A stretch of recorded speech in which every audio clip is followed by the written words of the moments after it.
that will then cut the tree. We had we live on Summer. We bail tree service, HI had one of these devices. And by such one, they you can remove about 3 times the efficiency. Oh, okay, thank you. Oh, the efficiency, yeah. And get them ahead of time, and or you can pick them up the night of the event. I did make coffee and you can see through. Yes, I did. Yeah, our plan is that next year to start You want to get them the night of the event? and we know we got a lot of trees around. She said you'll have your name on, so I'll let her know you're going to go. That have to be And you taken want- care of. Yeah, two. What about? She emailed me late yesterday. Yeah. Put a 12 shot So back. this was Jerry, Oh, okay. or not Jerry, it's Gary. Gary, over at, 9 o'clock. Good morning, ladies and gentlemen. It is 9 a.m. It's Tuesday, November 12th, and it is time for us to convene our weekly Cudahy County Board of Commission weekly meeting, and we'll open the meeting with the pledge. And I don't know where we left off the other day. Holly, you, Al did it. Commissioner Waterman, you want to lead us? I pledge allegiance to the flag of the United States of America and to the republic for which it stands, one nation, under God, indivisible, with liberty and justice for all. Thank you, Holly. Housekeeping chores, you more likely have a cell phone. If you have it, silence it or turn it off. And if you get a call that you absolutely have to take, please step out into the rotunda so you don't disrupt the meeting. Also, this meeting is being streamed live. So if you wish to address the board, you will be on that live stream. It's just a heads up. It won't bite you. At least it won't bite you hard anyway. Anyway, just so that you know that that's going on. We also want to set time aside for anyone that would like to address the board about any situations that are not on the agenda. We want to allow sort of public input, and we would do that during the open. We wouldn't be able to act on anything at that time because it's not on the agenda, but we certainly want to give people a chance to express their concerns or their wishes or whatever. Now, seeing none, how about the board? Is there any conflict of interest of any of the items that you see on the agenda for today? No. With that, Make a motion to have approve a the motion to agenda. approve the agenda. Second. Motion by Hatton, second by Waterman. Any discussion? Any discussion? Seeing none, all in favor indicate by saying aye. Aye. How about the Move minutes to of the approve as November emailed. 5th meeting? Second. Motion by Hatton, second by Van Duzen. Any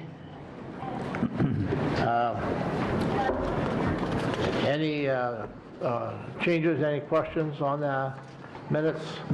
All in favor indicate by saying aye. Aye. Opposed, same sign, motion carries.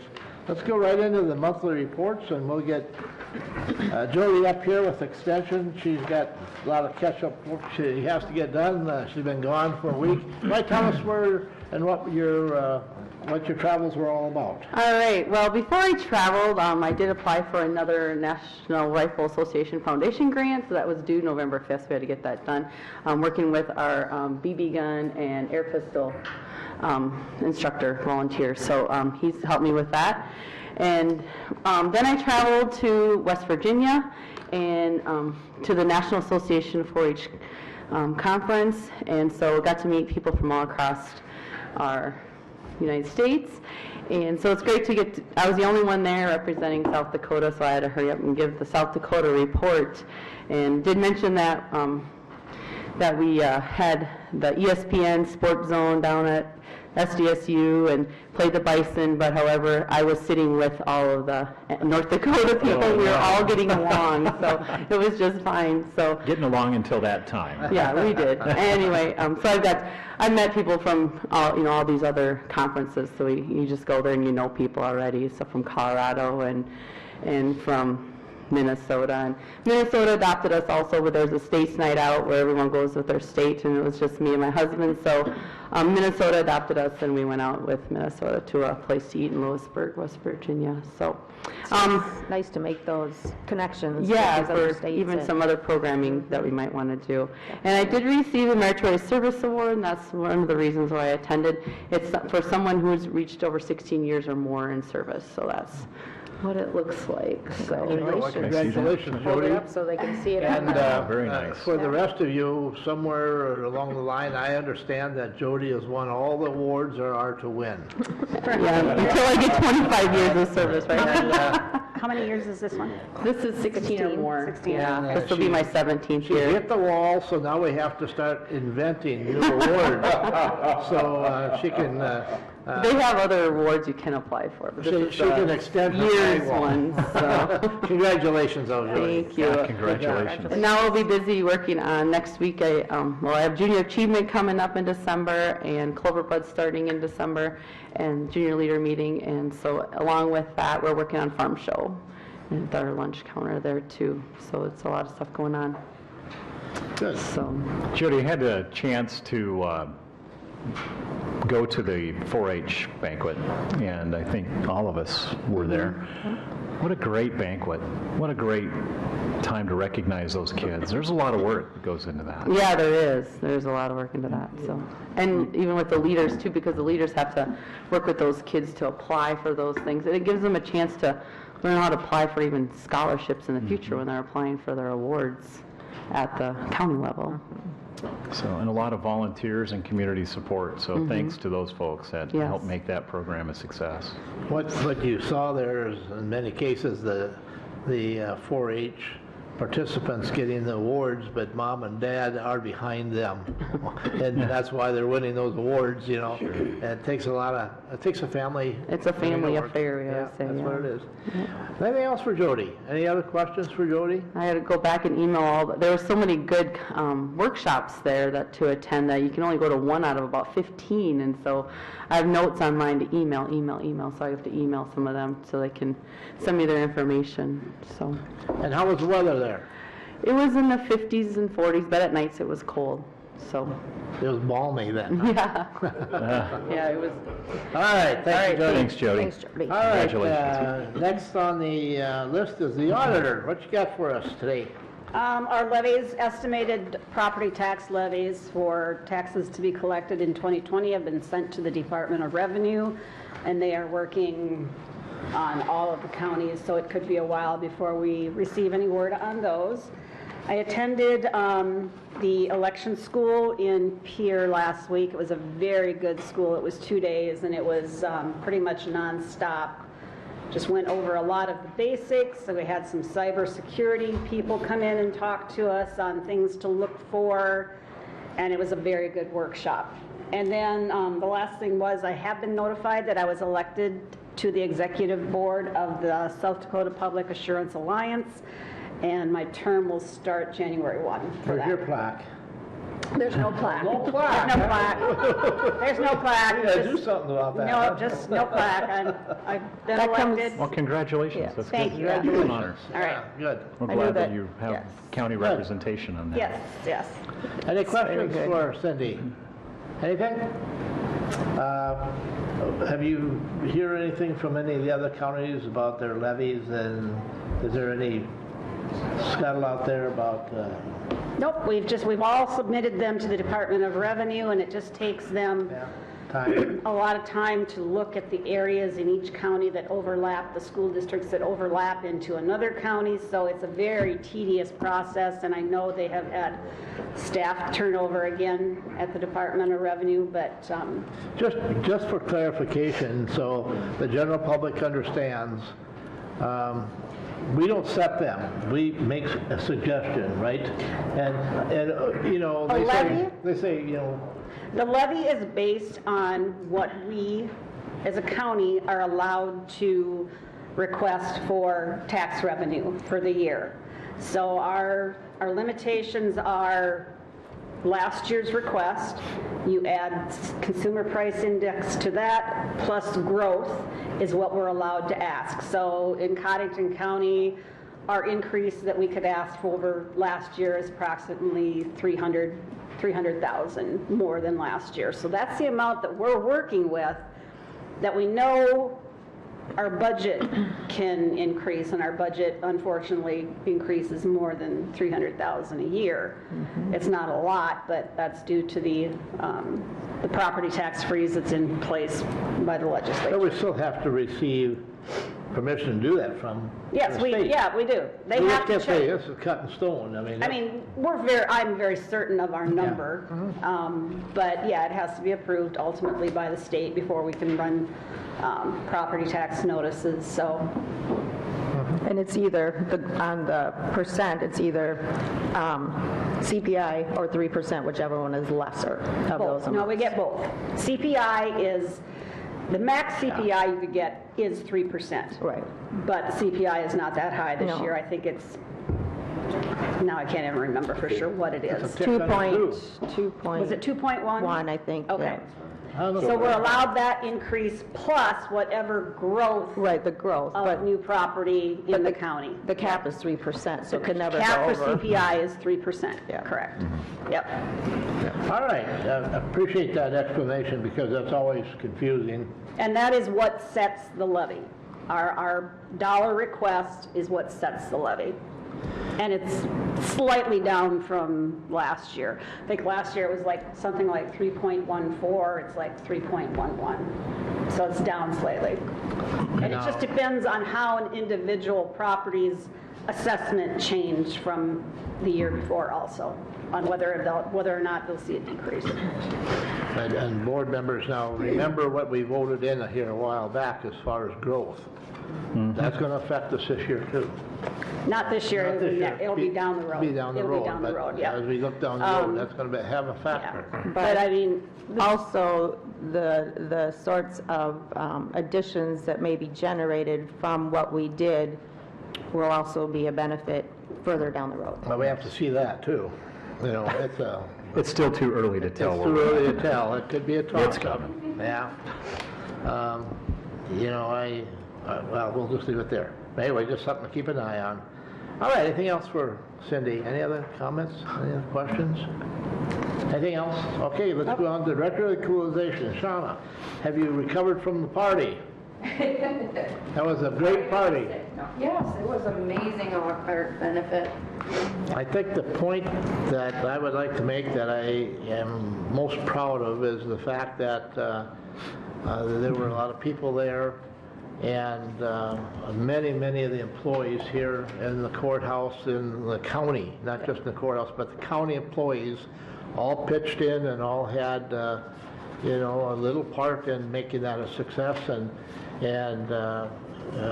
it's really, really great to see our employees working together for a purpose and a cause, and that's why I like to be a county commissioner and have the responsibility of looking out for the employees, and employees like the ones we have. We have some great employees here. Just for clarification, what you're referring to is the benefit, the Milo Ford benefit that was Yes. held on Friday. yeah, it was a great, Yes. great turnout, great Very results. Yep. People are Yes. very generous, and everybody did Yeah, work. We are a great family, and I, after hearing the outcome and seeing all the people there, I may have given him my kidney, but everyone else gave him peace of mind with this. It has to help them a lot, just as much as I did. We're an awesome But family. never underestimate what you did. Oh, I'm not underestimating, That but I takes don't a- want you guys that to takes a- underestimate what this benefit, I'm That sure. takes is a gonna do special for them. person to be able to give up part of your Self, yourself. Well, that's exactly right. Yeah, that's right. literally. Yeah. All right, Thank you, what you Sean. got for us, Shauna? All right, well, the Department of Revenue, our field person had come in last week and did our sales audit, our compliance audit. They basically go through all of the sales that we've turned in for the year and double check any rejection reasons and things like that. And then, you know, we go over if we have the right books, if we're running things the right way, things like that. I don't think we're actually going to get the letter for that until usually it's like April. They do notify us, but I Yes, they do notify us, but it's usually couldn't later. tell you. Yeah, when. But everything went well, but you'll get an official letter from them probably after all of the assessment stuff is done and the levy stuff is done, because they're all busy doing that. The appraisers are now done with working on the reappraisal, and I am starting to work on those cards and get the values set on those. And so they're working on the building permits. And the office staff is now working on going through all the flooded farmland applications, getting the last few sales in through the end of October. And then basically we start working on what we call our year-end stuff and getting everything ready for our 2020 assessment year. So whatever a piece of property was valued at as of November 1st. As of November 1st is this what, year is what their assessment notice will assessment. show when it comes out Yep, in March. And that's Okay. for the 2020 assessment year for taxes due and payable in 2020. It's a lot, it's very confusing to people, the assessment year, the tax year. Yes. It's hard to explain, but, It's confusing to me. yeah, well, it is, I know, you have to stop, you have to stop and think, okay, it's the 2019 assessment for taxes payable in It's 2020. what you're working on with the Correct, levies yes. and stuff It's hard for. for me, It's yeah. a year behind, Yeah, basically. yeah. But that's so anyone has time to appeal that assessment and all that stuff, so that way she has time to get all the levies and everything set there's on also numbers that are already confusion done. on your assessed value compared to your taxable Taxable value, value. because there's a factor that is applied every year. Yes, the closer our values as a whole are to market value, the less you're actually taxed on. So that is why we increase the assessments and do neighborhood adjustments and things like that, because it actually brings down the overall tax rate. Because it goes countywide, basically. Yep, countywide, yep, And that's how you figure your yep. Any questions for Shauna? Just, are the flooded farmland applications up this year? No, not necessarily, because we couldn't account for any of the new Right. water. because it's 3 years, correct? Yes, it's got to be inundated for the last 3 years. So they can apply after it's been inundated for 3 For years? 3 years, Okay, yep. yeah. But it sounds like it might be wet for the next 3 years, I'm Yeah, it not might sure. be But similar. we're getting a new pictometry flyover, which this March, May, depending on, depending on when our winter ends, and that will show us a lot of the waters. That's going to be an interesting And we photo. do that in conjunction with the city, correct? Yes. And speaking of that, I was going to write an email, but there's no action needed right now, we're going to put it on but basically the city signs our pictometry contract, and then they just bill us each year for that. The city council has asked this year for an MOU to be signed by you guys, well, by me, but I've read through it and it looks good. It's just stating, what we're paying this year, and then things can change if they need to, but Just that'll basically be, the terms. yep, just a heads up, and Are you going to ask I'll email that. Becky to review that MOU before you sign She it? can, or- it's not really, I don't know, I'll send it to you guys, I can email it to her too, and just have her look at it. Me and Cindy have looked at it. It's not not gonna be a very problem. It's not very No, complicated. not at all. Pretty Basically, straightforward, there's nothing hidden, so, Okay. yeah. It's just to have it officially. Yes, in just to writing. have it officially. What but we've yeah, been doing. I'll email it to you guys as the group. I was going to wait till after today, so you didn't think it was coming today, and then I'll just add her onto it and have her look at it, and then we'll put it on the agenda for next week. Trying to Anything else, remember, Sean? Lee, did we Yeah, have Lee? something else that we wanted to add on those, when we send out the assessment notices, we put those notices There's in always there, but it something, seems but like there was, I can't remember. Farming in the right-of-way notices? yeah, Yes. but Then that wasn't it, something. there was something new. We'll We think get on lots it. of last year, I calls from think, people I in remember. town wondering about The other that. thing the question or the comment that I've had is clean the culverts.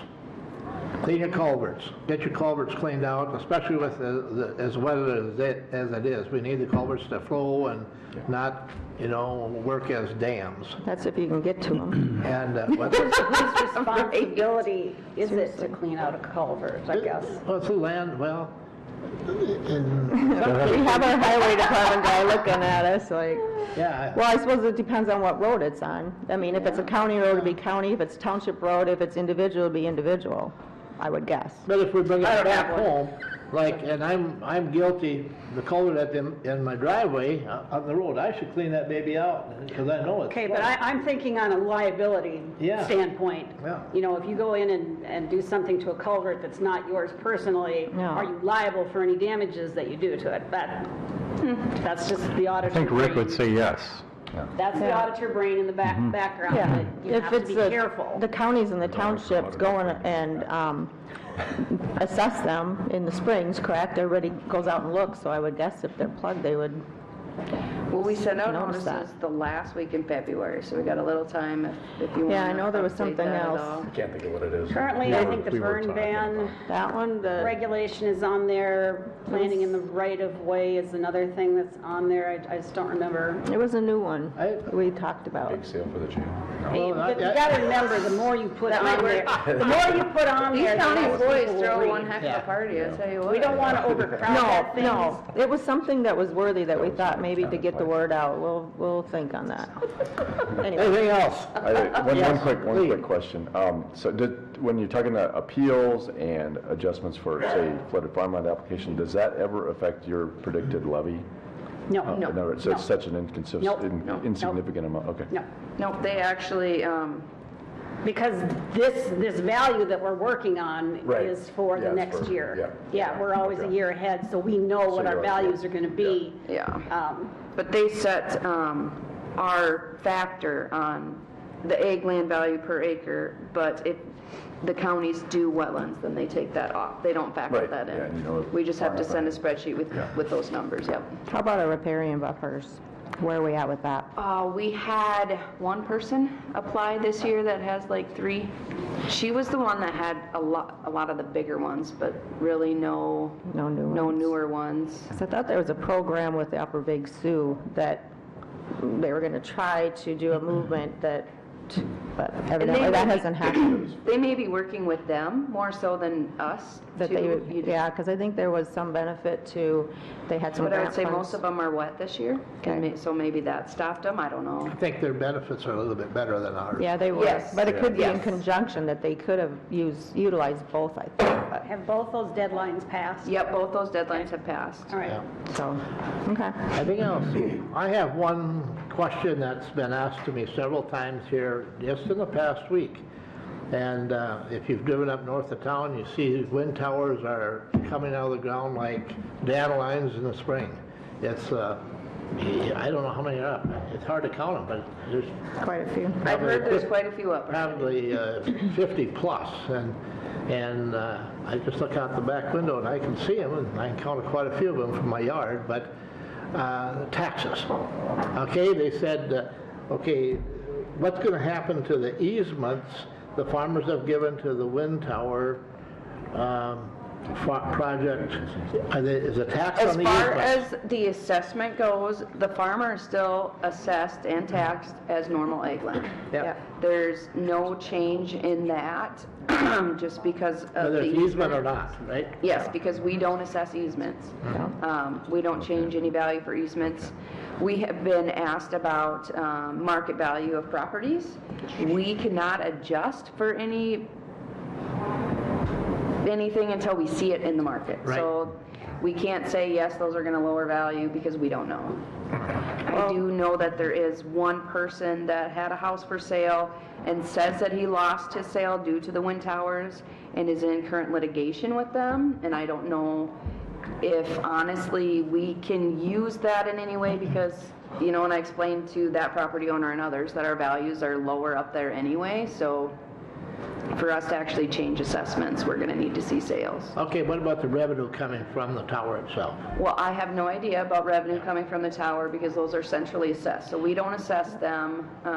That's a so there's- nameplate tax that gets done Yeah. through the state, and then they do it, a percentage stays at the state, and then we get a certain percent every I year. don't know, I deal with assessments, not money. It's a nameplate. Yeah, it's all done at the state level, what we Well, will and receive if back. it's coming to us as a centrally assessed property, what I'm going to get is a value, and that value will be taken times our current levy for whatever, wherever the location of the wind tower is, if it's in the Watertown School District, Waverly, you know, and the township. Everybody will get their share of money based on the value that the state gives the wind tower. Well, and initially, we get the funds from the permits themselves, and that's X Yes. amount of dollars, so we get that initially. And I know there's been a lot of. I will tell you, our revenue for planning and zoning permits is sky high this year, Yeah, on our which last- helps us. I mean, it's an odd, Yeah. it's something that's not going to It's not gonna happen, reoccur yeah. every year, No, but it's this one year,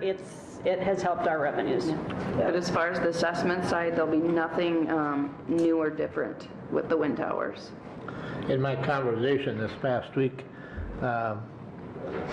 and I don't want to speak out of place here, but they still hope to be able to flip the switch on this Crow-In-One project up here by the end of the year. Crown Ridge. Crown Ridge, what did I say, Ridge Crow one. Ridge? Crown Ridge? I don't know what you said, it was The Crown crows- Ridge one. Crown Crown Ridge. Ridge one. The crows were flying I on think it he this said morning crow. too. But, and they might make it. I mean, it's amazing how much has happened here in the past couple of weeks, but, Doesn't really take them long to put one up, no. once they get going on it.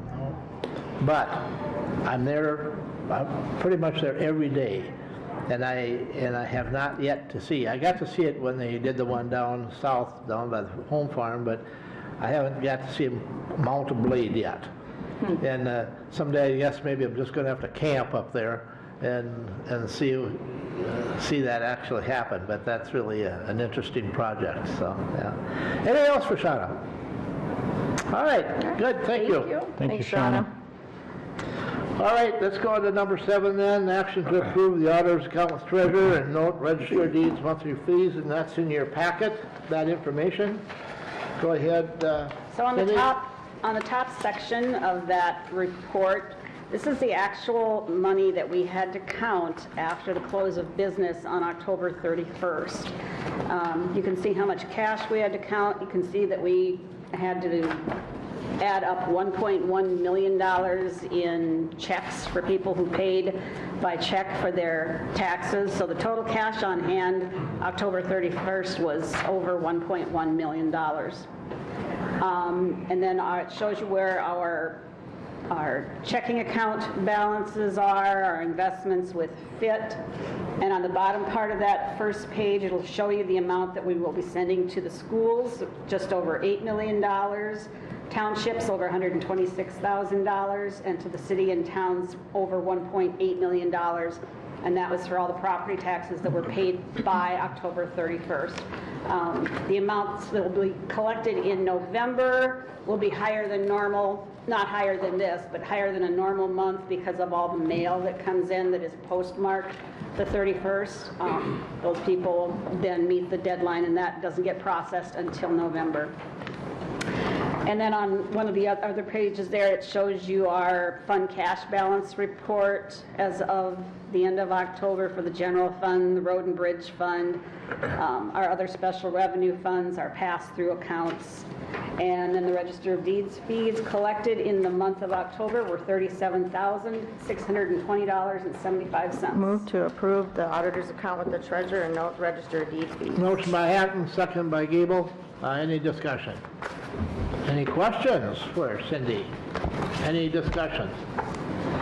Seeing none, all in favor indicate by saying aye. Aye. Opposed, same sign, motion carries. All right, next item is action to approve a notice to bidders for culvert installation, and we were just talking about beating up the old culverts by cleaning them out, right? Yep. The back, if you catch them just right with the backhoe, they will bend, right? Absolutely. I have brought Steve Meyer from Clark Engineering with me this morning. Steve, you want to push that button right there on the phone? Thank you. Thanks. Thank you. What we've proposed, working with them, is put two 60-inch culverts in on County Road 23-4, just on the northwest corner of Medicine Lake, to alleviate some of the water on the west side of the road. And then the water runs clear west another mile, and that should lower that off the county road there too, between 18 inches and 2 feet is what we're planning on putting the culverts in below the current water level right now. So How big are those culverts? 60 inch. So when you did the elevation, where we're going to drop the culverts in compared to where the other county gravel is, do we have those two different elevation levels, like that we know how that's going to be able to drop that almost 1 to 2 feet? When you say the other county gravel, where are you speaking? We actually have pictures. Yeah. Okay. Yeah. So we got the elevation of the water at the county road where we're talking about putting the culverts in, and we got the elevation of the water at a mile west of there, and they were the same elevation, which indicates that they are connected. Did I answer your question? Yeah, I think so. So by dropping these, that should guarantee that that's going to drop the water level up by the county gravel. Brenda, I actually have photographs of that, so people know what we're talking about. He's going to pull them up here. So it will drop the water in the immediate area, and if it remains connected, it will drop the water a mile west. Okay. But if it goes below an elevation such that it can no longer, they become disconnected, then the water behind there will remain at that level where, so if... Yeah, I understand, Okay. because then it's not going to keep flowing, obviously, once it Correct. gets to a certain point. And I can't tell you what that elevation is. If they become disjointed, I can't tell you what that elevation is. We don't have accurate enough data to say that. What are we looking at here? This is County Road 6-2. Right down there, there's a couple signs. It turns and goes to the left. Goes back. Yep. Goes to the left. Yep, going forward, that's a minimum maintenance road. There may have to be a culvert put in that, depending on what happens when the water goes down. Because that may, I'm not sure if that would be plugged or whatever. Because that culvert from the top of the water level down to the bottom of that culvert is 29 inches, I believe. Something like that. Yeah, so... Yeah. So Lee, can you go back to the original picture? That one. This is County Road 23-4. Where that flag is, you'd come this way, which would be north. There's a cattle pass there. We plan on putting the culverts between the cattle pass and where the water level is. So. Did you get a picture of that? Yeah, I do. Oh, yeah. okay. Just keep going. Keep going. That one work? No. There's currently about 5 feet of difference between the west side and the east side of the county blacktop there. So, I'm sorry. Right here. So this is where you're thinking about putting that culvert in, right? Right This there. is going to be on the north side. Yep, this is on the north side of the water. It'll be right there by that corner post. There'll be a little drainage ditch from the water to the culverts. That's this. Yeah. Yep. Commissioner Waterman, this is your district. You on board here, you understand what they're talking I do about? understand. I was out there several times and a couple times and looked it over, and Rick and I had a conversation about this in the past, and this is kind of a change of plans, but what we talked about originally, but there is a need to do this. What about timeline? Well, that's gonna depend on Mother Nature. Hopefully, we can get it dug in this fall. There's no guarantee on that, but I'm putting in a notice of bidder today, so in roughly 3 weeks, we'll be able to award a bid to someone. Mr. Chairman, can I speak on this issue, please? Go ahead. I was contacted a couple of weeks ago by Mr. Conkey. He's in the audience here today. He owns that property which is on that gravel, and he expressed concern that at times if we get a heavy rain, that water backs up from the right side of the road there, backs up in that water, and it backs all the way up to his place and then floods out his road, which prevents him from being able to go down and take care of his calves and his cattle. He would have to go all the way over to Wallace and back around if that road gets flooded out, and that's the issue that he's having. So he contacted a few of the commissioners here, and I went out and took a look at it. Brenda, Commissioner Hanton, and I went out on a Saturday, met with Mr. Conkey. He expressed his concern about what was happening here, and we told him that we would visit with Rick and see if we can get some resolution to this. So that's the issue, and it's been, I guess, one of the things that were brought up to me, and it's kind of not an easy thing to see on this picture, Lee, but maybe if you go back to the one with the flag, there's been, That one? yeah, that one right there, attempt to shore up that road, the side of that road by putting rock there, which has created kind of a damming effect for the water to build up there. And that's backing up that water. It's not able to drain. I don't know what we have in there for culverts now, if there's anything. That I couldn't tell you if there's a culvert in there or not. And if it is, putting that rock there could be plugging it over time, the water eating the bank out. Yeah. But I'm not sure if there's a culvert in there or not. So what that's doing is that's just raising that level, which is backing it up to Mr. Conkey's property, which is creating problems for him. So by putting this culvert in here, hopefully it will lower that level, which will give you some relief on your property out there and keep that level like what we had talked about doing. Instead of draining the whole thing, that's not your request. Your request is just to keep it level so it doesn't flood out. And am I correct on that? Yeah, can I speak for Mr. Conkey? Mr. Chairman? Mr. Chairman? Go ahead. I'm Dennis Stevenson. I'm contacted by Chad last week. We had a good visit at my office. Yeah, he basically stated his concern. To overlook that and say, well, we don't know if there's any culverts in. Somebody had designed the road. There should be a record of that to show that there is culverts. You're backing up more than 25 acre feet of water, and then you get into the requirement for having a dam permit with the South Dakota Department. And I don't see any permit for that. There is cases that, yes, you can dam up water, but that water is not to back up onto anybody else's property, the upstream properties. Now, I've got the topographical maps that Chad brought to me. It's pretty simple to see that with that one slough that you're talking about, where it is not connected, that's about 720 feet. 1,720 feet elevation. That water is connected.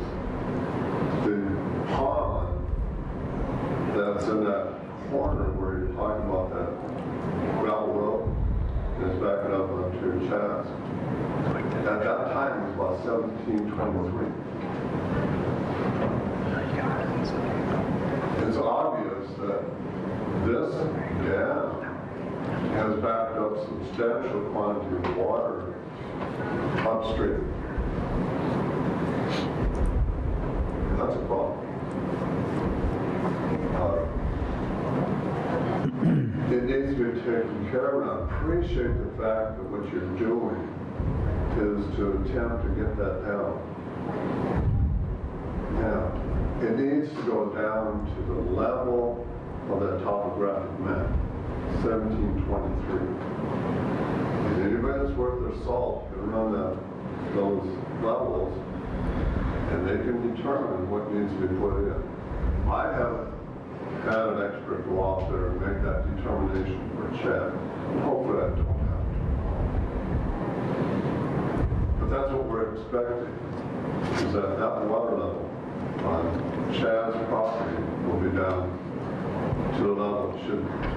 Now, with the weather that we have, we all understand there's problems that get created out there. We talked about we got to get these culverts cleaned out. Yeah, that's all got to be done. This should have a culvert. That's a county road. When it's designed, it should have been designed with the culvert corporate. There's no reason why.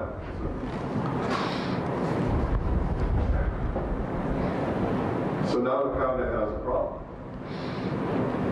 I don't know who created that problem. If it was the neighbor that wanted the water backed up on his property to the north that wanted it, or who wanted it. But there's a problem right now.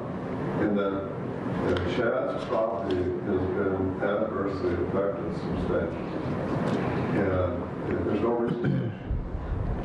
And I'd ask that the engineers take a really good look at what that elevation should be, where you put that new culvert in.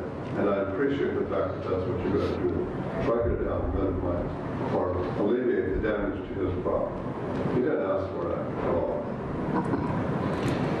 And somebody created the damage, and we got to take a look at what we're going to do. And if there's no culvert in it, that's a dam. And the state needs to know that. Where would that information be located here in the courthouse? I've been trying to find it in the office, but I have not been able to find anything yet, so I'll keep looking and see what I can find. Well, it's pretty obvious that this has occurred over years, Yes. and it's long before any of us sitting here was around. And, you know, I don't know who the old timer is that lives out in that area that could maybe help you or give you some hints.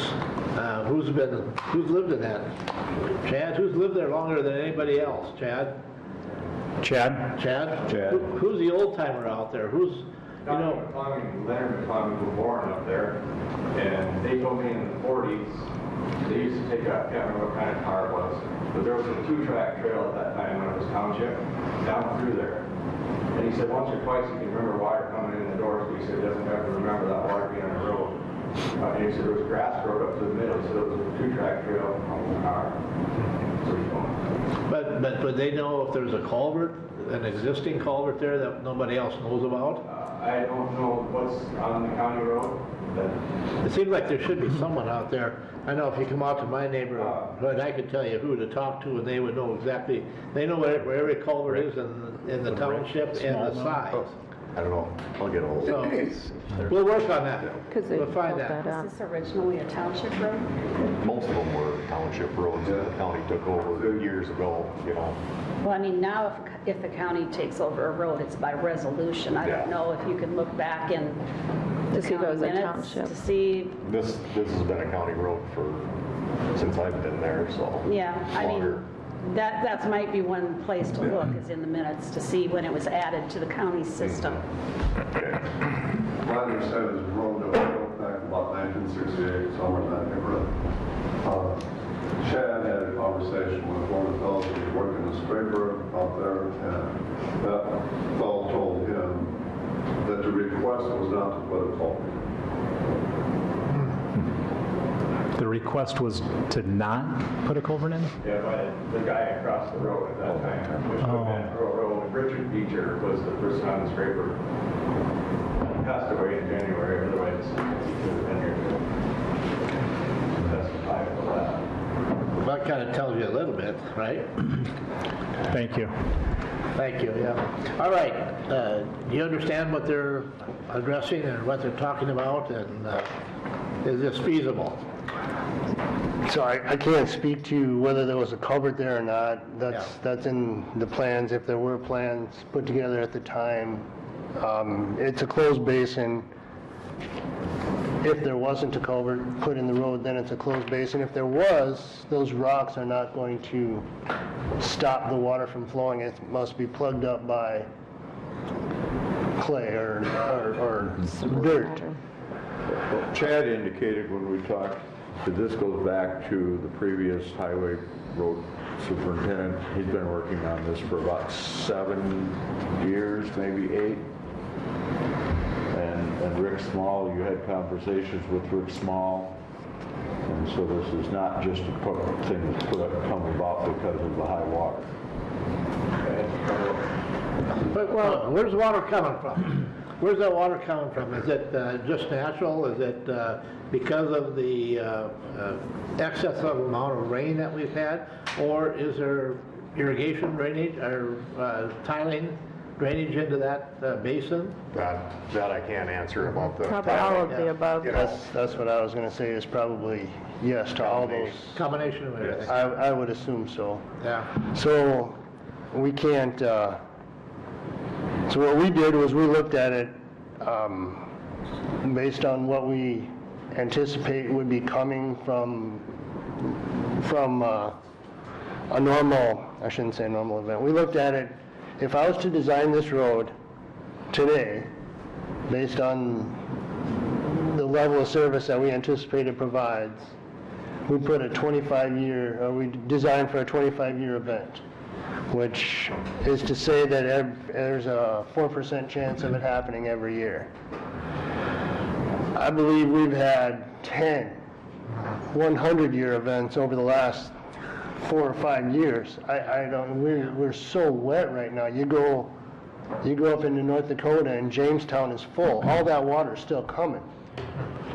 So we were originally asked to look and see if a 2-foot pipe, how many would take to alleviate the problem, and that number got to be awfully big. You know, I had like 9, and we still didn't get to a 25-year event.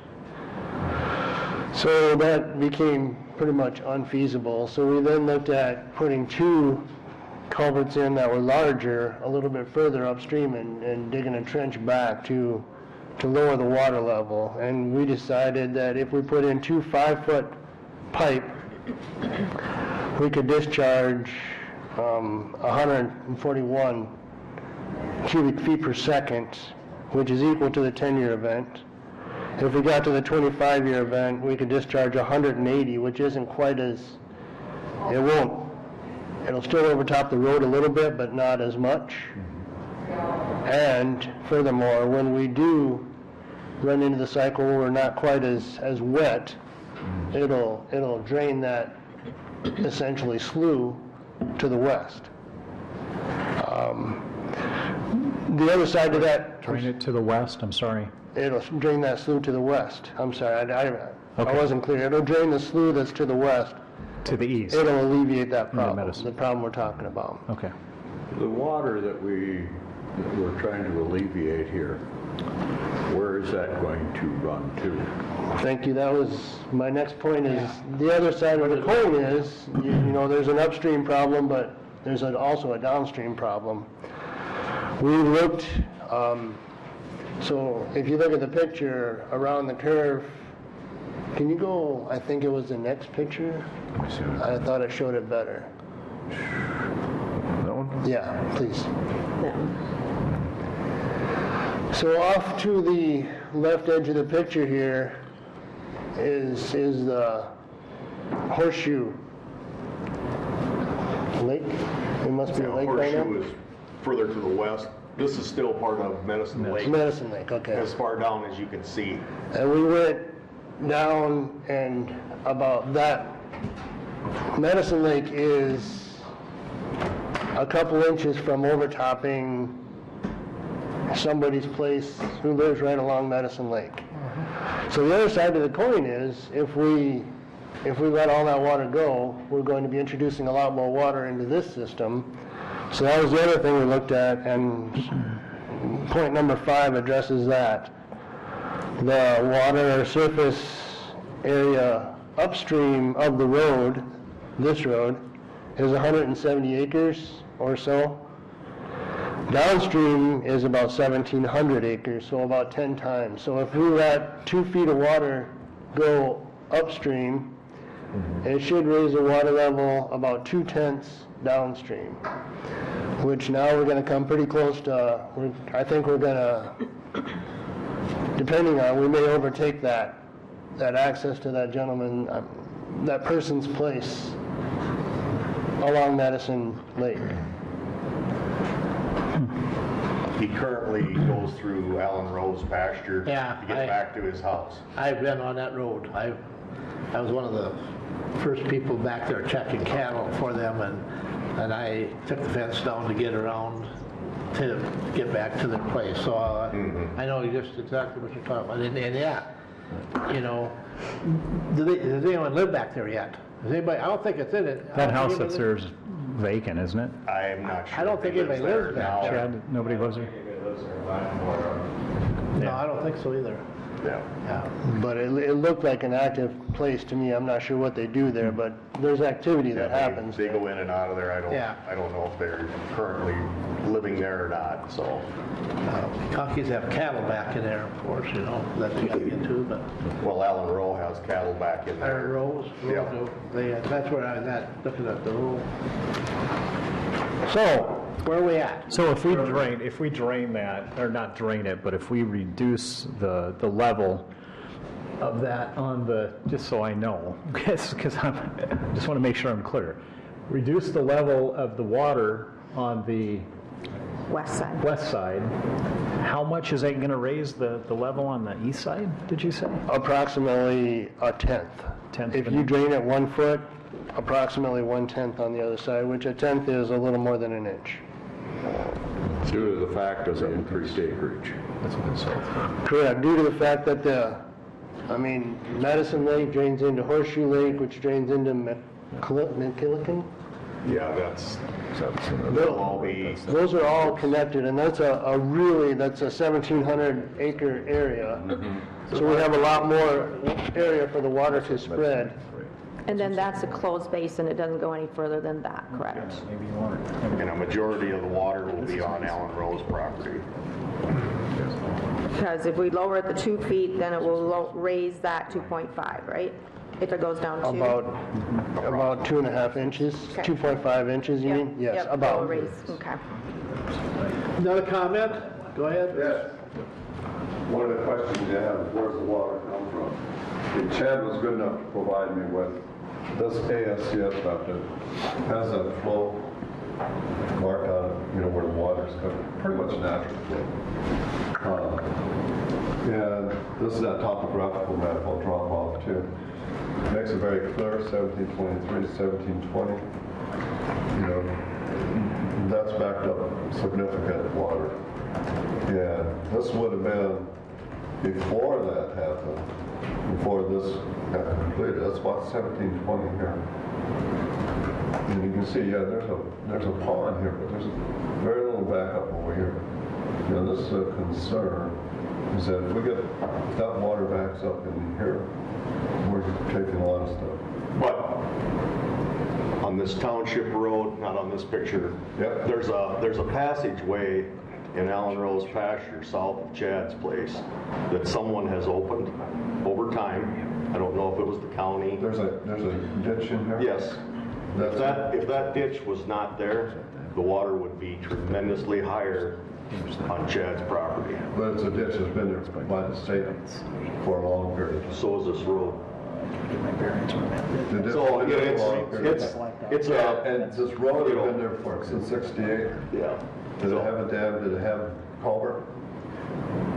We're looking at it. Yeah, When was this? We're gonna look at it. When was this dug out? So, you know, there's contributing factors here. That's why we're proposing what we're proposing now. That ditch has no impact on that level of water.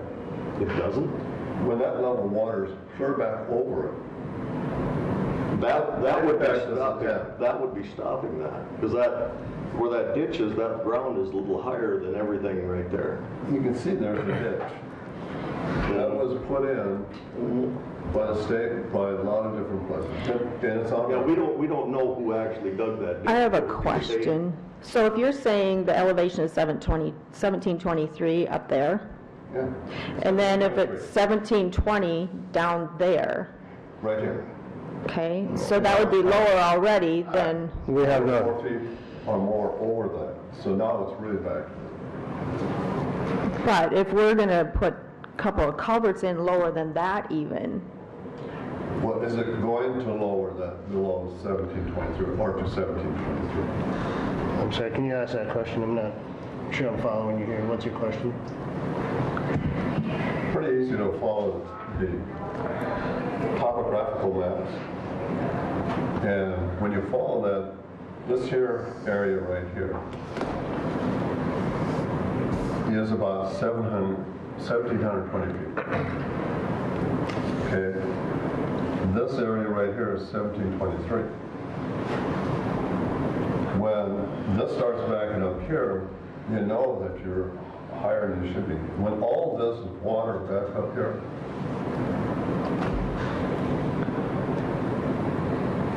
and it's a dam, it's backing up more than 25 acre-feet of water.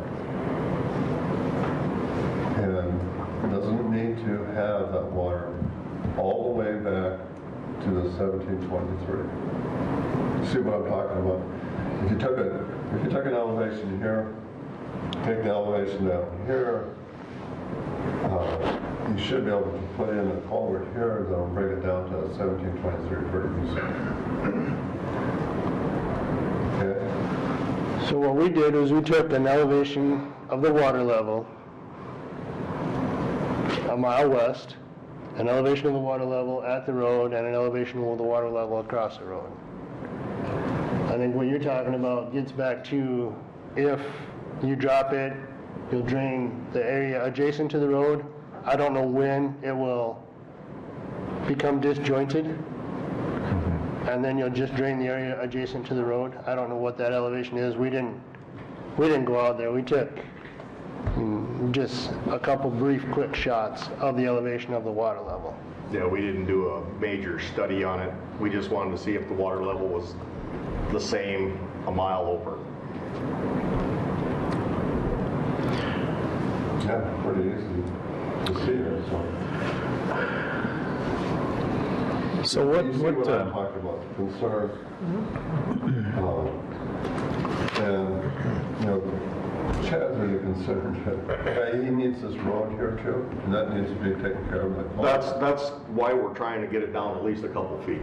And then he wants to use it. He's used it for years in his operation, and is threatening to not allow him to use it, so. A big part of that pasture has always been cattails when he bought that. You know, it is subject to that type of thing a little bit, but when water backs up, he doesn't need to have that backed up on to add to. That's why we're trying to get it down. but if we lower it a couple of feet, I mean, if we're lowering it, I'm sorry, what's your name, sir? My name is Dennis. Dennis? Last name is Evans. Dennis, we're looking at this problem. We're working with Mr. Conkey to bring a resolution to this. I think we all know what the concern is. So I'm going to do I need to make a motion that we table this? The only or what do I need thing to on do? the agenda Thank you, Ms. is Stevens. action to approve a notice to bidders. That's the only Oh, thing on the okay. agenda. Action to make notice. and that's just to get the culverts. That's fine. I'll make that motion. I'll second that motion. I'll make the motion then that we do that. All right, we do have a Thank you, motion on the floor, and just to be exact, Cindy, would you read that motion back, so we know what we're voting on? Motion to approve a notice to bidders for culvert installation. That's Okay. all that was on the agenda. That's what we have to deal with. Is there a second to that? I did second it. Brenda, seconded. Yep. Any more discussion? Lee? So, based on all this that we just talked about, so this is, your opinion is... Just a this is still notice the to bidders. correct spec, as far as what... I'm sorry, can you ask that So question? this is all, based on all we've talked about, this is essentially the spec that goes with that bid? I mean, that's kind of that's what we're talking about, right? So, Yeah, just okay. for what the culvert is, that's what we had planned on putting in there. We need to get the culverts first. No, That's yeah, basically what yeah, we're kind of yeah. doing, is notice the bidders so we can get them on hand or whatever. The longer this goes on, the more likelihood that those culverts are not gonna get put in this year. And if we don't No, have the culverts in there, I'm just trying to. And we're Yep. stuck Get a until grasp next of- spring when everything thaws out, right? yeah. Well, then if it's wet. So It's a mess. It's gonna get worse. Well, my question is this. Mr. Banner's here company has studied this situation. Chad has lived with it for a long time. His council has looked at things. Are we all in agreement that to let this bid, that this is going to solve the problem? I don't know that you can say it will solve the problem. We're going to, what's the definition of solving the problem? It's going to lower the water level or maintain the water level at whatever elevation we decide to set. Is this Then going let it back play. down to the original, I think, stream bed or something like that, natural waterway flow? That's something we did not go into. All we did was shot water levels. I mean, I know we're talking about So a it's time just a factor notice to here bidders is all it and is. freezing of Does not the say ground. we're not setting the I also specs. know The that specs being the are conservative available to person, Rick. is this the solution to the problem, or is this going to be putting money and come back later and say we got to do this or this? Well, the motion that we have It's on the just a floor notice. is to notice the bidders for the culvert installation. That's all we have, that's what we're dealing with right now. That's what we're voting on. That will be what, Rick, about 3 weeks? Yeah, it won't be until like the 3rd of December when the bid is awarded. So we're pushing. So all we're doing is to get the culverts. We're not saying for sure what our elevations or what that the problem is. that It's we- just about the culverts at this The point. problem that we have is, are these culverts big enough to handle the solution? Or big enough to handle the problem, to fix the issue? You know, we got to fix it. Yeah. It's got to be fixed. That's what it comes down to. So where do we go from here? There's not a problem with the fixing, and there's not a problem with this, but are we just doing something to do something without respect for that and everybody Are these concerned here? culverts big enough? I guess the issue that I have is, are these culverts big enough to take care of that issue? And then what's going to happen to our neighbors downstream? You know, we can't flood those folks out by fixing a problem that's occurring on the west side of the road. You know, I mean, so...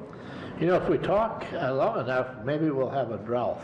I do, in my mind, what I'm trying to put in my mind is, I've listened to Mr. Banner, I've listened to Chad, and I've listened to his counsel, and I didn't hear anything from Mr. Banner. I did hear something from down to a natural flow waterway, and if this isn't going to solve the problem, maybe we should be looking at it, because we're going to run out of time here regardless this winter. And I understand your point, Commissioner Waterman, and it's a point well taken. But we do have a motion on the floor that we need to act on right now. This is just a notice to bidders on the size of the culverts, right, Rick? Basically. Yeah, And on the culverts. It's not talking about how far we're Yeah, placing them into the Yeah, ground. this It's not, doesn't have anything to do with the specs no. right now. We're Okay, so I just- made the motion, you At seconded it, so we need to the vote. time you review the bids, you have the opportunity then to reject any or all bids. Okay. And it's not, yeah. All right, so is everybody in tune what the motion is now? You understand what we're doing? Okay, any more last minute discussion? Anything else? Any more discussion? Any more discussion? Seeing none, all in favor indicate by saying aye. Aye. Opposed, same sign, the motion carries. Thank you for the information and thank you for coming in, and apparently I think we probably just scratched the surface and maybe opened up a can of worms here. I don't know. Yeah, we'll do some more Yeah, All it's right. just a work in progress, I mean, basically, Thank so. you. We got to get the culverts coming. Chad and Stephen, thank you for coming in. Appreciate your input. Thank you. All right, let's go to number 9, action to accept a letter of resignation from Memorial Park Campground Managers, the Fords, and a copy of that letter is in your packet. If you wish to review that, I'll make a motion to accept the letter of resignation. we have a motion by Hatton to accept the letter of resignation. Is there a second to that motion? Second. Who's made it? Gable, Commissioner Gable. Any discussion? All I would like to add is, I would like to thank Milo and Carol for all the work that they did do out there. We've had a lot of good reports, and it's unfortunate that that they're resigning from their position. Any other I discussion? would like to also comment on that. I think that they've done a great job, and I would like to extend a big thank you to them for the work that they've done in the park over the past couple of years. They've really cleaned it up and have done good things, and we hate to see them leave, but thank you for your service, both Milo and Carol. All right, anything else? And I would just echo those comments. The park looked very, very nice this past year, and I know that they were extremely busy. Part of that due to the fact that the city park was about half closed, or half of it was closed, and we have not had an annual review of the revenue and expense report from these folks, and I would like to maybe request that before they get too far down the road. We would like to see just exactly, we never make money on the park. We never have, and I don't expect that we ever will, but we still should have an annual report, and I would encourage the Fords to get that to us. With that, so what do we do going forward? We need to open this back up again and take applications for park managers as well, so there's some things we need to start that process. In the meantime, I know that we need to take a good, hard look at that contract or memorandum of understanding, whatever we wish to call it, and is there somebody that would like to step up and say, I'll take responsible for reviewing that contract? I'll do that, Mr. Chairman. All right, we have Troy and Harley. I think that's part of your area is the park, so. I think there are some areas in there that we can clean up a little bit to make it a little more clear, and You could even think about an RFP. or All right, something. well, in RHR, I would say Terry Saddle would be in. Yeah. All right. Mr. Chairman, is this contract up in the end of December? It's, yeah, it goes through the end of the year, doesn't it, with Milo and Carol? I think it's to the end of the year. Yeah, that's what Milo's letter says. Which would bring up the question, then now that they have resigned, will they be residing out there until the end of the year? And my answer would be, to my knowledge, yes. Okay, so I have, This says effective December 31st of Right. 2019, so that's their from the position of Cottington County Memorial Park Campground Managers effective December 31st, 2019. Brenda, your question, and well thought out in advance,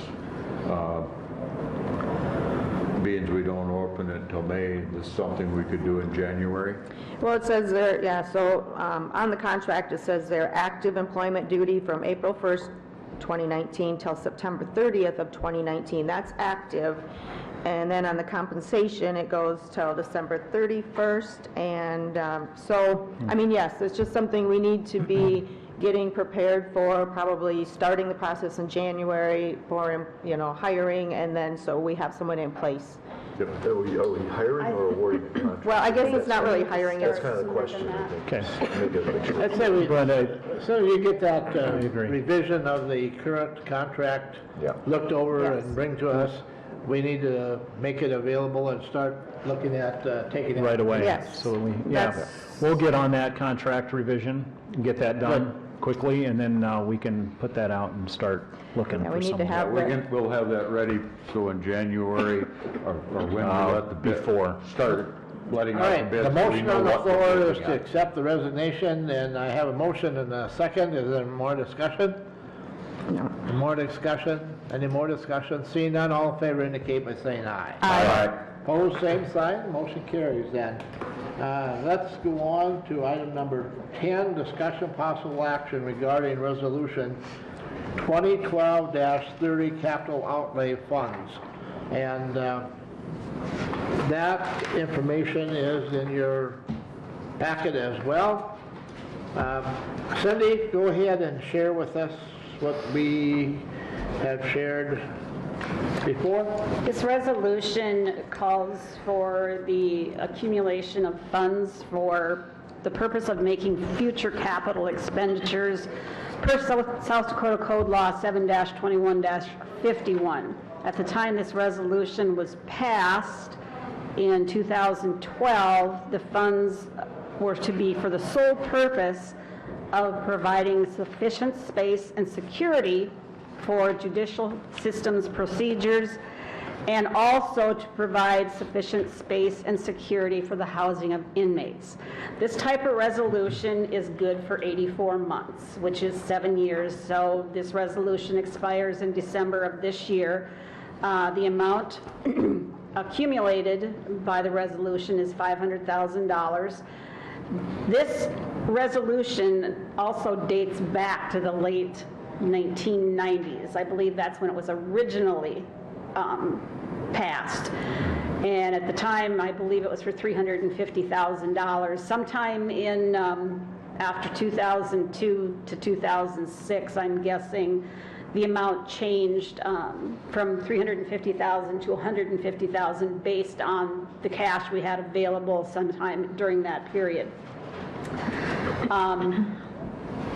What it does is this amount can be reduced this amount can be applied to our surplus cash. We can take this amount right off the top of that surplus cash. We do not have to count it as designated funds.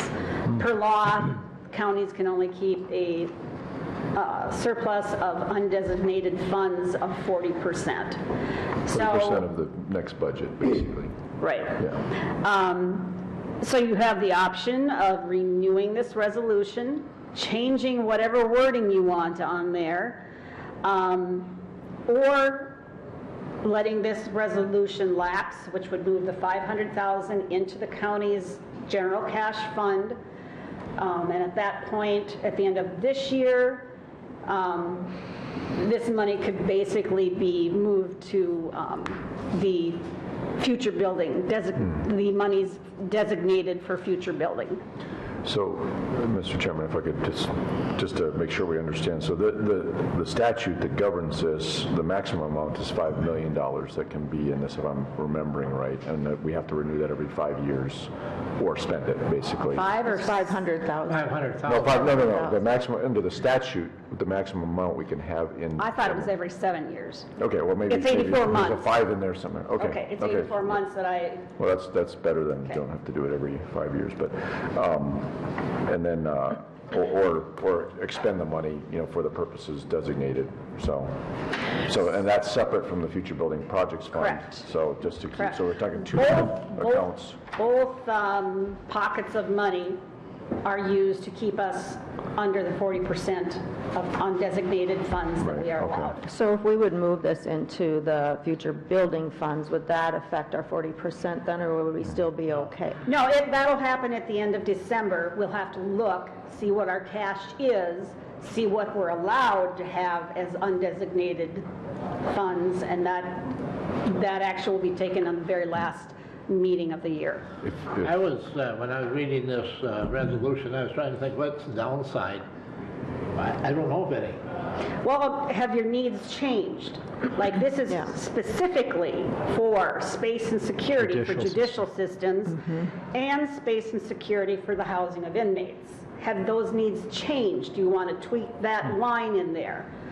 This is something... You want to add something to it? I'd like a little bit of time to think about it, Yeah. And maybe run some numbers too, Right. because the amount might be something to think about as well. Because if we go into, if it doesn't affect us, if we would just do building funds, that isn't going to lock us into specific places that we, if we have other needs, it would be better to have more flexibility. Yes, by not following this, you would have more flexibility with your undesignated funds. the resolution or the code, the South Dakota code requires you to specifically say Right. what these funds are going to be used for. But on the other hand, we could, there's that rigidity in it, but also we could just by another resolution, adjust that if we had to. Yes. It would just, just forces us to pay attention to it, Yes, essentially, so. yes, if you've got a new need, an upcoming need that is different from this, you can. We can do it at any point to do, or we'd have to do it. This has to be done in December, because this resolution expires in December. Right, I just mean though, if we would put it into the building funds one at some point, then could we redesignate Yes. by resolution Yes, into a yeah. different? Take it out of that and put it, yes. I think this is just for, as I understand the history behind this, when the property tax relief legislation was done, this was probably one of the things to allow counties to plan for capital improvement. Yes, it Even is. though the limitation's only $5 million, it's, I guess at the time, that seemed like an adequate amount, I don't know, so. So I would say to wait till a little closer to the end so we can watch our numbers and see if that's going to affect our 40% if we need Delay too to. long, though. We need to get this done. Well, it we just have needs till to the be end of the done year. before the end of the year. We can do it the last meeting of the year, correct? If we Yes. need to. Because also we receive the funding for alcohol tax, but that's totally That has been designated for for- use for the law enforcement. Right. Yes. So we have Yep. monies going into some of that, so, okay. All right, so, what are the wishes? I think we just It was just wait. It's discussion or discussion. possible Yeah, action, so you don't need to discussion take any Is there action. anyone want to make any motions at this point in time? I think I'd like some time to. We need some about review. both The purpose and maybe the amount, or whether to not to do that at all, just in light of the future building projects fund. and- Let's put it on the agenda, though, down the road, so we don't. It'll be just- on the agenda if you don't do anything on December 27th, when you Right. hold your final meeting of Do you the want to look year. at it before then? You want We should be talking about it up to that point. to, Up to that, talk about it up to that point. we'll just put it on the agenda as a Discussion. discussion item.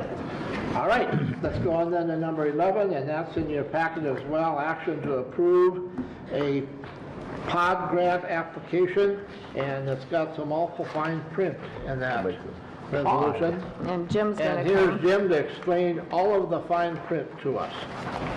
Thank you, Jim. Good morning. Good morning. Well, to begin with, I need to get an amended copy from Pier, because if you read through there, it says to update the Yankton area pod plan. I know, I saw that. It should be the Watertown area pod plan. So they've got a typographical error there. But with this, we presented to our state's attorney. She reviewed the plan. I had some questions about civil liability, with us accepting this money and handling the program. She said by taking part in the pod,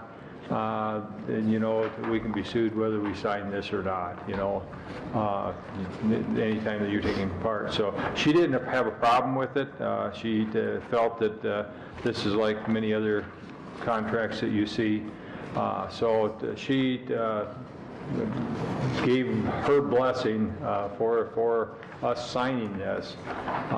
And with this, I'm named as the consultant contact, and it asked for the consultant's signature on this. So I would ask that the commission approve the contract to be signed by me so that we can. I'll make a motion to approve that. We have a motion by Van Duzen, a second by Waterman. Any more discussion? Just that, and that, you mean the amended? The The amended one, it's going to be just like this, but it'll say So will it say- Watertown instead of Yankton. Will it say the Watertown area, like it says here, the Yes. Yankton area? Because we do include That's correct. surrounding So counties in our pod.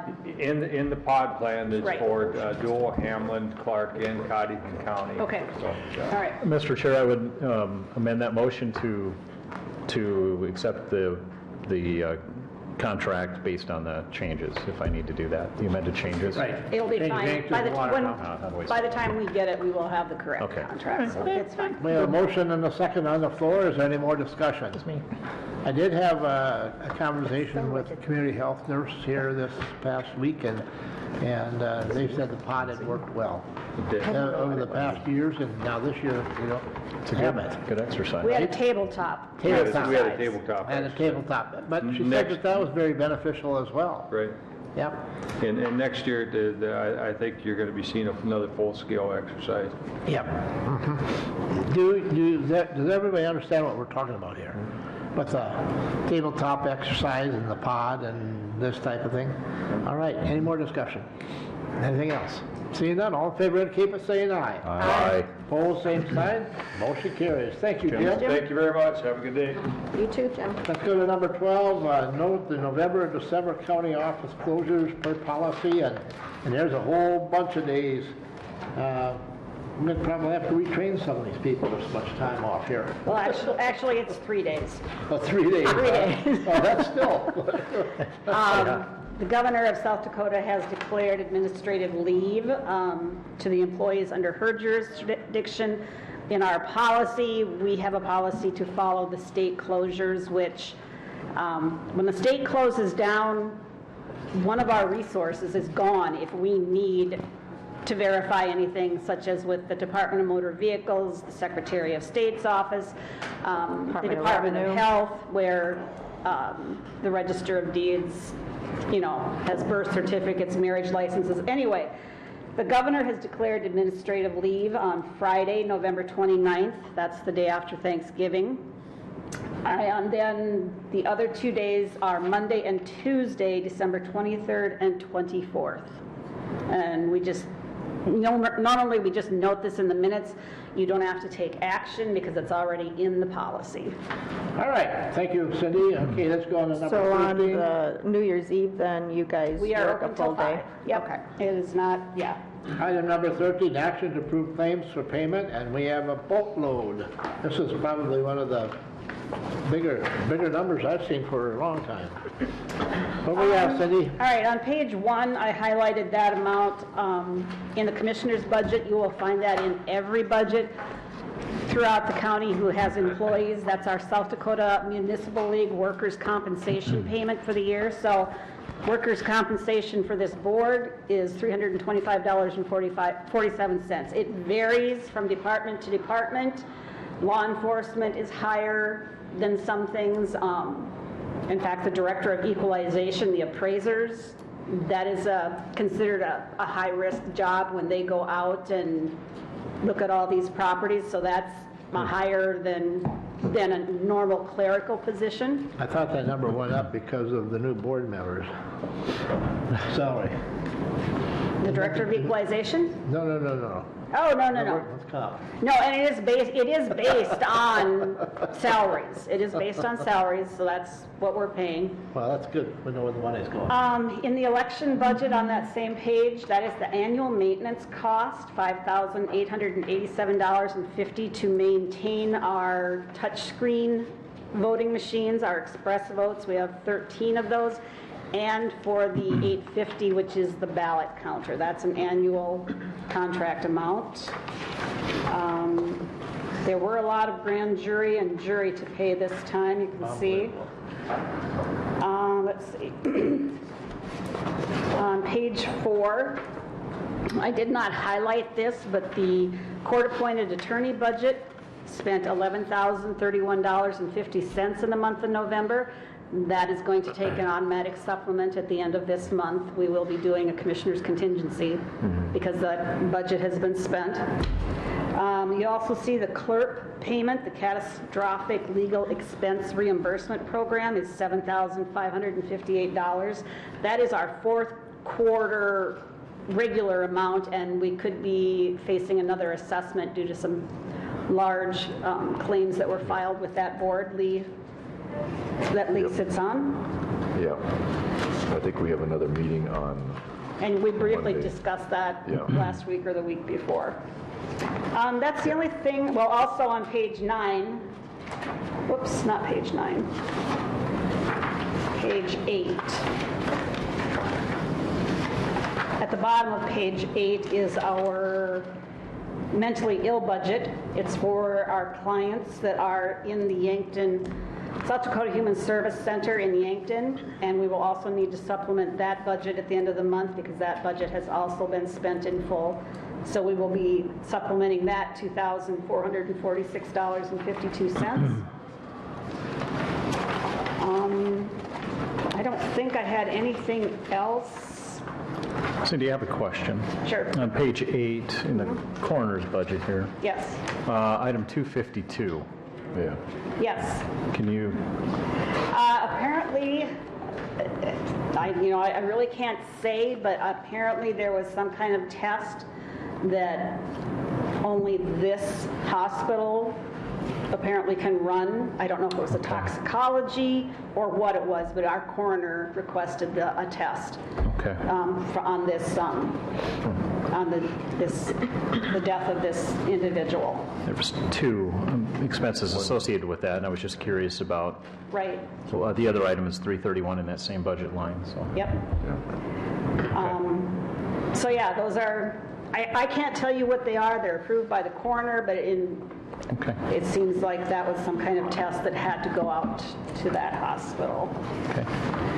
On page 11, we also are making our payment to the First District for our agreement to support the First District on an annual basis.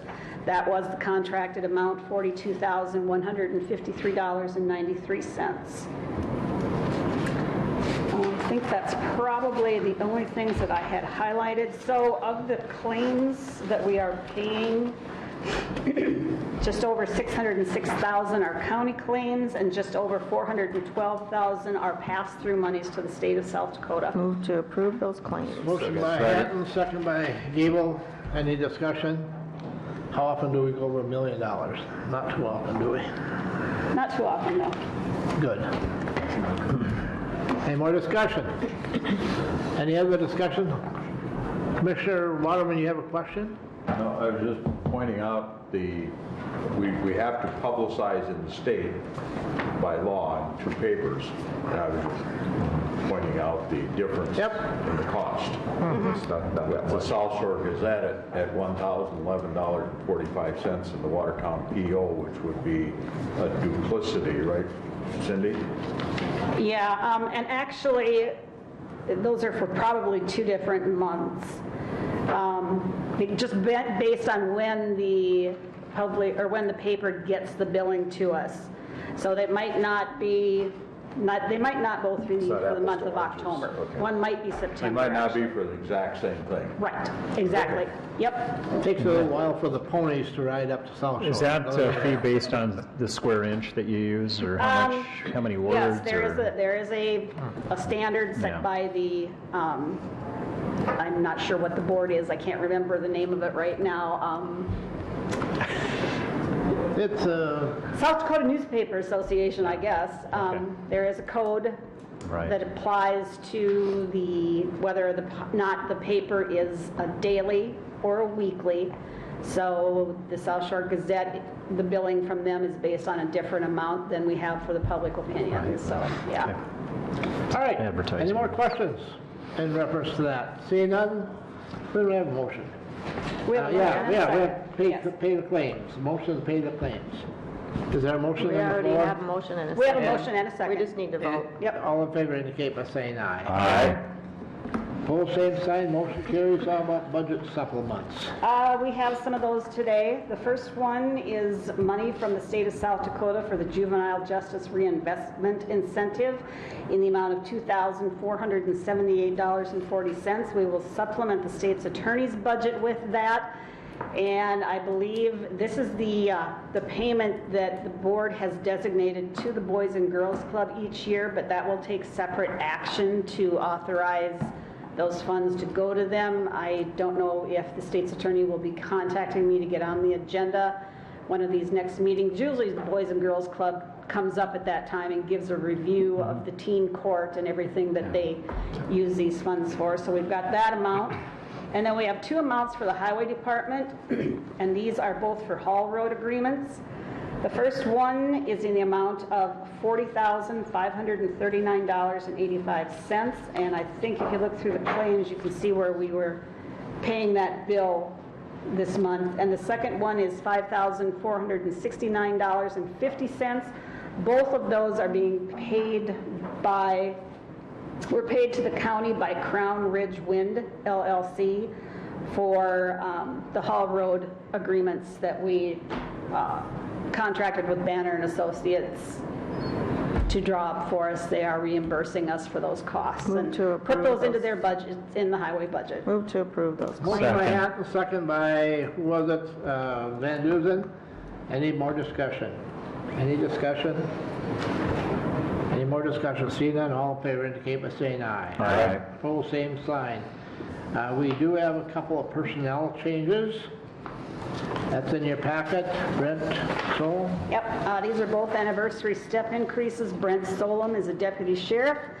He will go to step 6, $25.08 per hour. Jill Schweitzer is a clerk in the Register of Deeds office. She'll go to step 12, $19.84 per hour.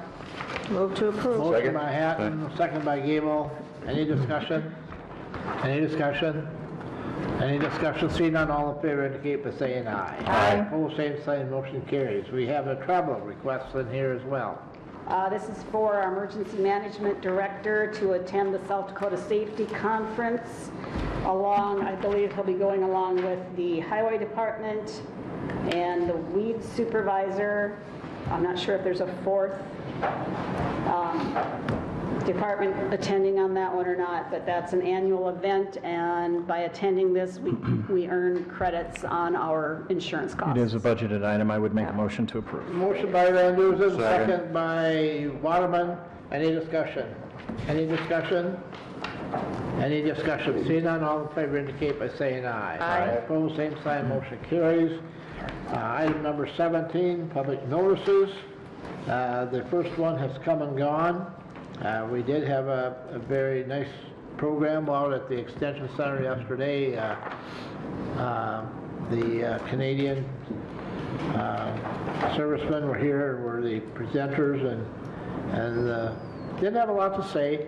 They needed to get to them one-on-one and ask them questions, and then they were more willing to talk. But it's really appreciative that they brought the wall down here, and I know a couple of us did have the chance to attend that ceremony at the Redland Center, and I thank the Redland Center and all those that were involved in getting that done. It's nice. And it still amazes me, as many people went north, 10,000 of them came south to fight the war with us. Item number B there is Sioux Valley Commission District Meeting, which is November 20th. And that's at 12 noon in Huron. Do you have a count on who's going? There's just 4 of us going this time. There's just 4 of us going this time. Okay. Possibly 5. It falls over the safety conference meeting, so our highway superintendent will not be able to attend this one. And then item number C is Watertown VA Clinic. Open house is on December 4th from 1 to 4. And I believe that's subject to change, but I haven't heard anything yet. That's still subject to change, as far as that. So we aren't positive on that yet. No, Yeah, I think that there might be a change there. When is the farm and... I was going to mention this Thursday, that wasn't on, it's this Thursday, the all right. 14th, so Too late, as a yep. public Didn't notice, receive there the- could be a quorum of commissioners at that event. Farm and Farm and Business and Business Banquet banquet. out at the extension. sponsored by the chamber? Yep. Okay. Starts at 6:30. All right. And you need a count on that? I have took not that- been notified, so... I asked you guys before the meeting, I know, I'm turning it into the chamber. And, okay, very good. We're done with that one. How about old business? Is there any mature business that we need to discuss at this Just, time? Mr. Chairman, just to let everybody know, Commissioner Van Duzen and I were at the Justice Advisory Committee meeting on last week, Thursday, and on the 7th. And so that was a good rundown of the JDAI program. That was primarily the focus. And just kind of going back to the one of the budget supplements for the juvenile justice reimbursement, that one of the highlights of that was Brooke Rydburn, the person that we hired under the auspices of the Boys and Girls Club with the grant money for the JDAI, part of her duty are the diversion programs. So not just the juvenile detention alternatives, but the juvenile diversion programs. And so there have been 12 of those, 12 occasions of 12 diversions since August when she came on board. So that's part of where that money's coming from, I think. So I don't know if the 12 match up exactly with this particular amount of money, but that's the idea. So in each of those diversions, we get some reimbursement. But it was that was a good run-on. So if the minutes are online, if people want to take a look, along with an audio recording of the meeting, so you can follow in all the action and drama that took place. But the slides that are attached to the minutes are very informative for folks if you want to see what's going on. Thank you, Lee. Anything else? Any other business? Yeah, I guess I would like to mention, Lee and I had talked about the elevations around the courthouse. Is there something, should we move forward with trying to get some quotes to see what that would cost to fix that issue? I think we need to, my personal opinion is, we need to look at the grade. So basically, it's the grade that gets very close to the building, the base of the building. That's probably something that we need to at least understand before we do the run-out-dry thing, because it might be a budget choice between the two of those things. Well, and I think one does affect the other. If you have more groundwater running under it. Anyway, so. But either way, so. It's not on the agenda, but, is this something that we should move forward with to get? When is Milo going to be back to be able to look at that? Half-time. The end of the year. So he might be the guy that just. No, he's out till the end of the year. No, he's not back until the first of the year. Maybe we should talk. Is my understanding. Yeah, because I think. Is my understanding. It'd be nice to talk to at least him or Jeff and see how you want to proceed, because he might have, because what suggested was, getting an idea. We certainly want to get them involved. Yeah, definitely. Right. That's very. Definitely, but. It's something I think we should move forward on. So what we're talking about is getting quotes, or maybe doing a bid, or it's probably not going to be rise to the level of, where you have to bid it out, but you might want to, if you wanted to, if we decided that we wanted to reshape the grade a little bit around the courthouse. It's going to be all in reference to landscaping is what it will be. Holly? In addition to the possible landscaping and stuff, we've got a pretty tall building here with a large roof area. Do we have a gutter system on there? But you have just, there's no gutters, but there are openings around the top. If you stand back from the building, you can actually see them. But the roof is slightly sloped to run that water off. Because we have a large square footage area up there. Yeah. And I think it all runs down. If it's going to run down, and the walls collect a lot of water too.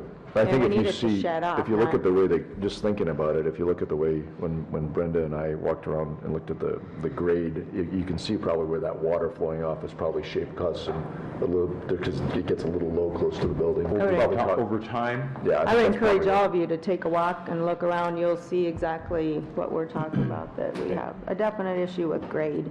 Yeah. All right. Anything for new business? Anything new business? Well, I would mention. Good. Mention the fact, something that we will want to put on here as a public notice coming up December 5th. It's, we'll get more details and for sure on the date, but right now that's the date being proposed. It's going to be an opioid town hall meeting. At this point, it sounds like it's at 6 p.m. at the D.D. Miller. If anything changes, I'll let you know, but right now that's kind of tentatively what's set and when and where. So that would be something we'll want on public notice. December 5th? December 5th, that's a Thursday night. Yep, Mr. Chair, I have a couple of things here. Coming up on Friday, November 15th at 5 p.m., there's going to be a Goss Capital Campaign event. Governor Noem will be in town to speak at that. What kind of campaign? Goss Capital Campaign event on Friday. What kind? Goss. I'm sorry. Capital Campaign. I will be there for that. Also, coming up on the 18th of November, Dave Owen with the South Dakota Chamber of Commerce will be in town to give an upcoming legislative session update. It's going to be at the Elks at 11 a.m. on November 18th. So I will be in attendance at that as well. That's always, I went That's previously. good. It's a very good very session. good, So yeah.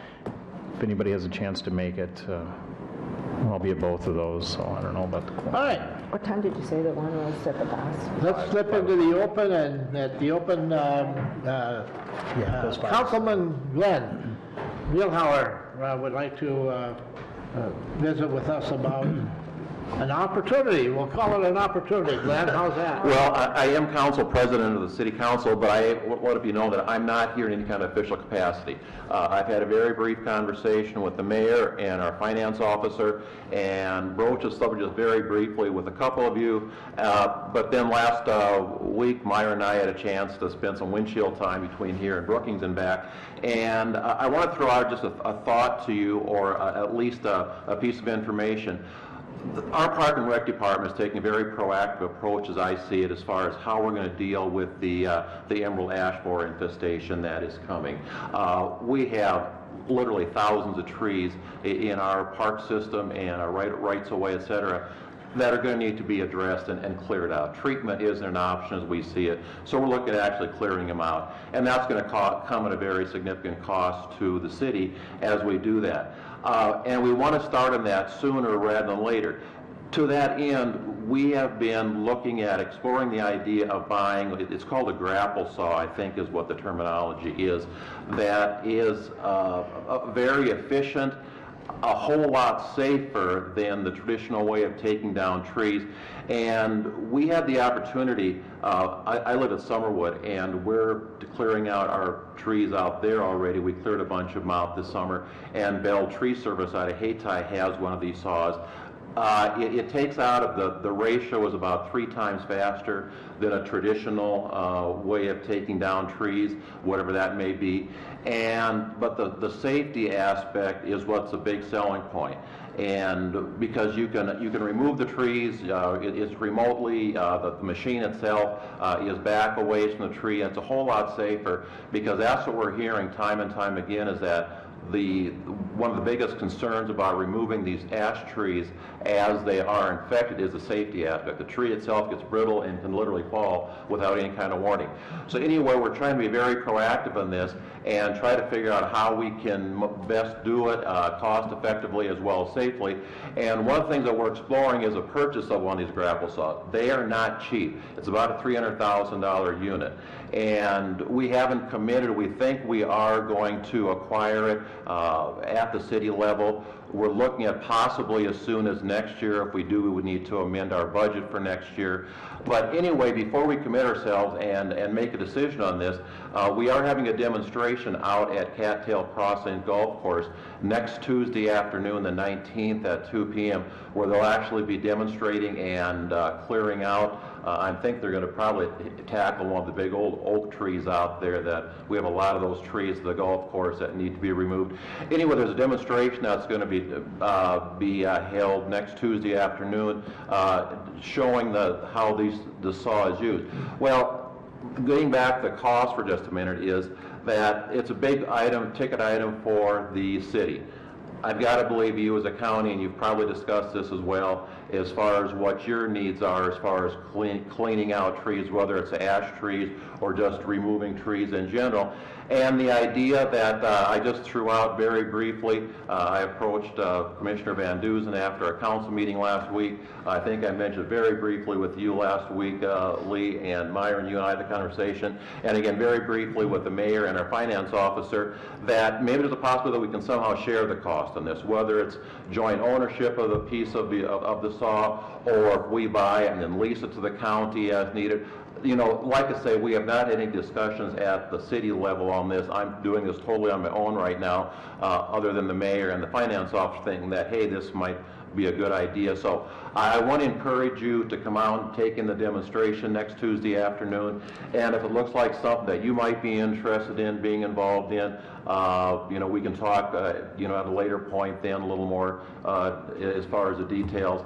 But I do want to encourage you and let you know about the demonstration coming up next Tuesday afternoon then. Glenn, do I understand that this is a truck-mounted unit? Is that right? That is correct, and it's, you set the truck back wherever, and then you extend the arm, and it's like a boom arm or something that comes out. Hope it falls the other way.